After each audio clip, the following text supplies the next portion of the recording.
एकटीपुरतं काय बनवायचं झालं ना तर खूप जास्त कंटाळा येतो. भाजी भाकरी चपाती तर हे सगळं मी बनवतच नाही ह्यांनी घरी नसल्यावर. तर आज हे घरी नाहीत आणि माझ्यासाठी आणि बुगूसाठी नाही तर मी आलू पराठे बनवते.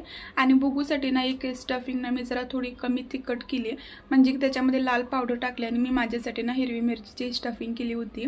तरी तर ना मी आलू पराठा ना खूप असा जाड करते, जास्त पण जाड नाही करत बरं का. आणि स्टफिंग ना खूप जास्त भरते कारण मला असेच आलूचे पराठे आवडतात.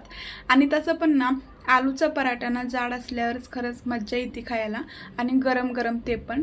तर तुम्ही बघू शकता ही स्टफिंग किती जास्त झालेली आणि बाहेर पण निघत होती, पण खरंच असंच खायला खूप जास्त टेस्टी लागतं. खरं तर ह्यांनी घरी नसले ना तर मला माझ्या पुरतं ना चपाती भाजी करायला खूप कंटाळा येतो. असं वाटतं की कधी करत बसायचं एकटी पुरतं. म्हणून बुगूसाठी जे काही करते ना तेच मी पण खाते. त्यानंतर पसारा किती झालाय बघा, ते सगळं आवरून घेतलं आणि मस्त असं गरम गरम खाऊन घेतलं. चला बाय.